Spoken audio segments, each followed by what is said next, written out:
Ganito lang ang buhay natin dito tuwing umaga. Papakain tayo ng alaga. Okay. At ito na nga, tinuturo na nga ni Dea yung ano natin, yung mais natin mga katunying. Tingnan natin ito isa. Ano? Ano ba ito? Wow! Wow! Tingnan nyo. Yun o. Puti mga katunying, puti. Puti. Pwede na to sa Sabado. May mga pwede na tayong mga mais dito. Gusto naman yung kalabasa at yung ampalaya. Tapos yung mga sitaw natin. Yung mga sitaw natin.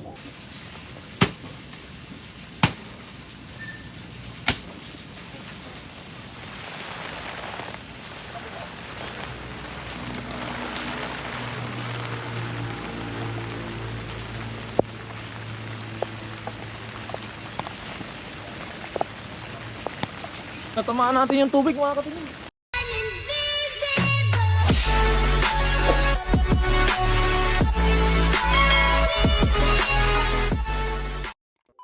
So what is up mga katunying, another day, another vlog. At syempre welcome back sa ating YouTube channel. At kung ngayon pala kayo napadpa sa aking YouTube channel mga katunying, ay inanyayan ko kayo mag-subscribe at i-click ang notification bell para ma-update kayo sa mga susunod pa nating video. At syempre magandang umaga sa ating lahat mga katunying. Dito na naman tayo sa ating garden upang gawin ang ating a day in my garden. Syempre nagpapakain tayo ng ating mga alaga. Meron din tayo ditong dalang kanin. At i-check natin yung mga pasaway nating pato. Dahil kagabi pagdating ko mga katunying ay nasa labas na naman yung tatlo. Hindi ko alam kung saan sila dumaan. Marami yung nilagay kong giniling na mais dyan kahapon. Konti na lang ang natira. You know? So ibig sabihin gusto nila yung gusto nila yung giniling na mais. Pero nain muna natin tong mga manok namin ni Kafengyo na pakainin.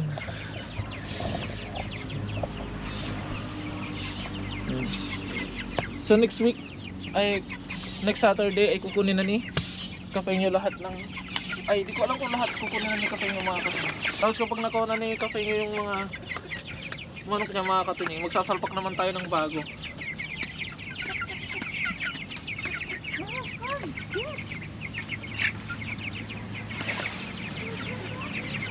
You want?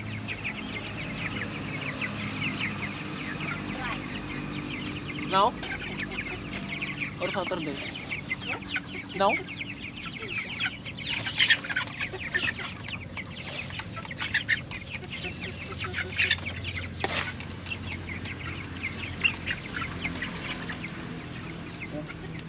Siyempre, papakainin naman natin yung ating mga pato. Pinapakain pala natin mga katunying yung giniling na mais. Ay, mali. Ihalo pala natin sa kanin to mga katunying. Unahin muna natin yung kanin. Ano yung kanin? Ihalo natin sa kanin yung mais para hayahay.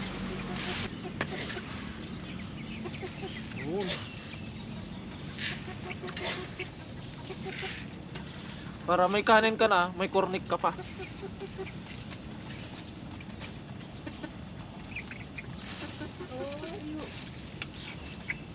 You eat? Tinatawanan tayo ni Dea mga katunying.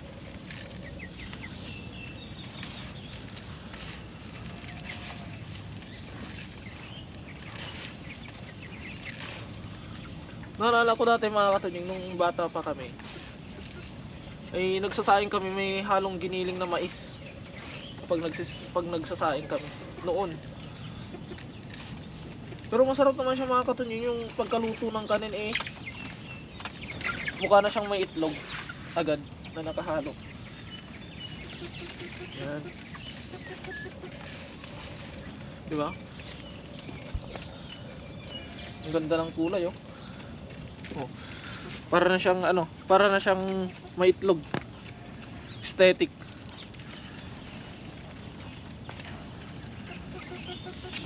At tatawagin natin tong kanin mais. Kanin mais. Meron pa siyang gulay-gulay para healthy.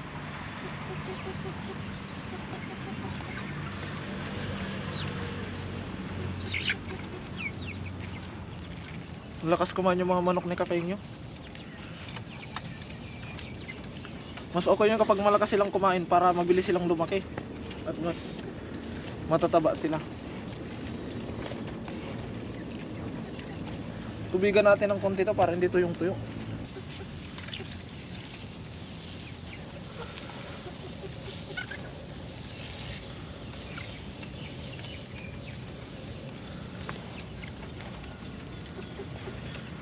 Siyempre, papasok na tayo sa kanilang kulungan. Ito na yung mga pasaway nating bibi.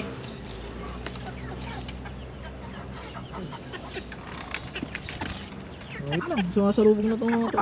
Tatlo na lang sila mga katunying dahil niluto na naman namin yung dalawa. Ayun yung apat nakakubli doon. Tapos andun yung tatlo.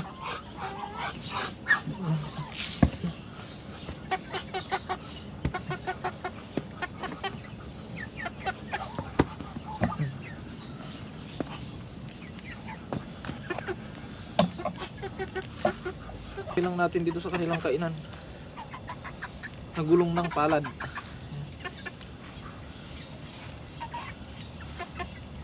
Ganda ng pagkain niya, no? Colorful.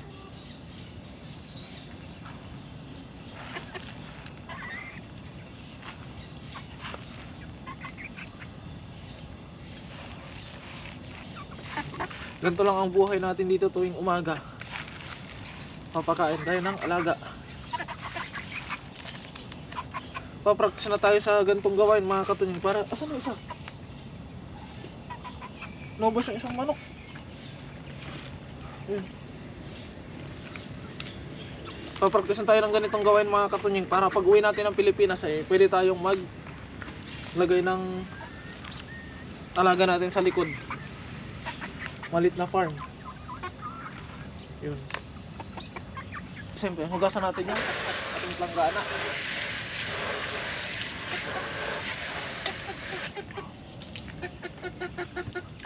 Lagyan natin ang tubig ng ano nila.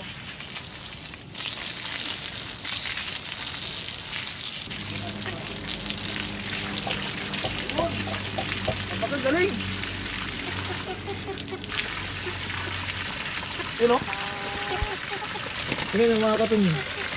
Sinabit ko dun o. Saktong doon sa ano nila. Sa swimming pool nila. Ito na yung mga pasaway nating bibi.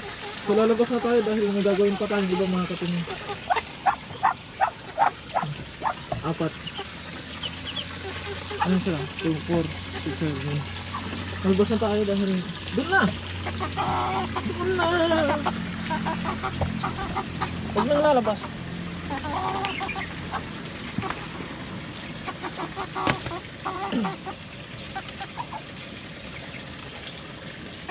So ayun, iwanan muna natin yung ano natin doon mga katunying, yung tubig natin doon para malagyan tong swimming pool nila.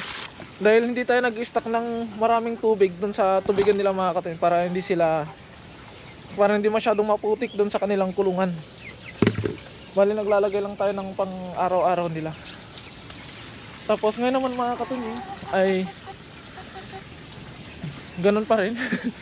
Yun pa rin yung update dito sa ganun pa rin yung kalagayan dito sa garden natin, syempre. At ito na nga tinuturo na nga ni Dea yung ano natin, yung mais natin mga katunying. Tingnan natin ito isa. Ano? Ano ba ito? Wow! Wow! Yun. Yun o. Puti mga katunying, puti. Pwede na to sa Sabado. Ayan. May mga pwede na tayong mais sa Sabado mga katunying. Tingnan nyo yung kalagayan ng mais natin. Ayan. Ayan yung mais natin. Ito yung ating maisan. Ayan o. Iayos natin. Ayan. Ito yung mais natin mga katunying. May mga pwede na tayong mga mais dito. So hintayin lang natin hanggang Sabado mga katunying makakapagluto tayo ng mais. Tapos ito naman yung kalabasa at yung ampalaya. Tapos yung mga sitaw natin. Yung mga sitaw natin. Walang ano dito mga katunying. Buhay na yung mga sitaw natin. Hindi ko pa nakukuha yung gagamitin natin dito mga katunying dahil busy kami kahapon. Nawala na din sa isip ko nung pauwi na. Pero ang gagawin natin ngayon ay sisimulan natin. Hindi ko alam kung ano. Ayun, tatanggalin natin yon mga katunying. Yung puno doon dahil puno na damo. Yun ang patanggal pa lang ng amo natin. Kaya habang hinantay natin na matapos yung doon sa tubig ay tanggalin muna natin yun. Saan na yung ano? Lagari. At hindi lang pala yun mga katunying dahil meron pa ditong kailangan nating tanggalin bago tayo pumasok. Bali sabi pala nila sa akin ay tanggalin ko sa day off.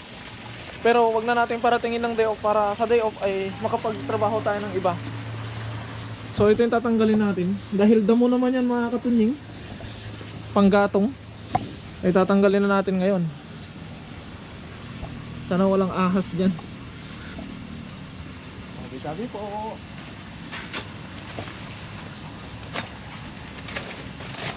Tapos pag may oras tayo magbabawas tayo ng saging mga katunying para hindi gaanong ano yung saging natin.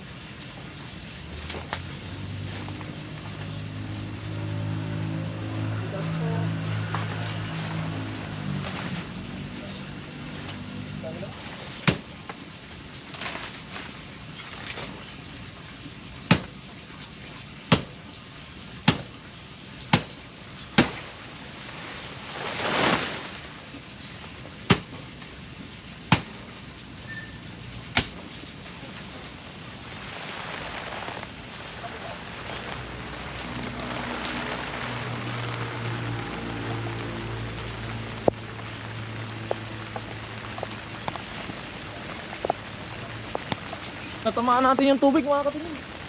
Yun na nga, natamaan natin yung tubig mga katunying. Yung ano, hose. Natakpan kasi ng dahon ng ano, yung dahon ng saging. May hose pala doon, akala ko nandun sa gilid ng pader.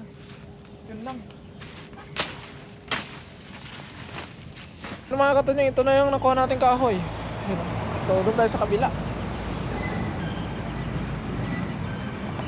At meron din pala tayong tinanim na gabi dito mga katunying, natabunan na ng damo. Akala ko kasi hindi nabuhay ito eh. Yan. Ito, hanggang doon to mga katunying. Paikot hanggang doon. Hindi ko kasi alam na nabuhay ito kaya pinabayaan ko na. Ngayon, ito yung kanal na gagawin natin. Ito yung kanal na gagawin, diretso hanggang doon. Pero hindi pa sa ngayon mga katunying dahil marami pa tayong gagawin. Kailangan pa tayong mga dapat gawin. So tapos papasok na naman tayo sa trabaho. Kaya yun mga katunying, hanggang dito na lamang muna muli ang update dito sa ating garden.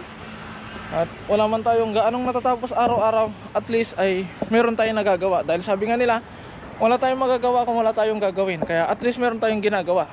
Makulit no? Kaya yun mga katunying, hanggang dito na lamang muna ang update sa aking munting garden. At naway wag po kayo magsasawang suportahan po ako at ng aking mga nakasama. Mag-ingat po kayo palagi mga katunying. God bless po. Bye bye.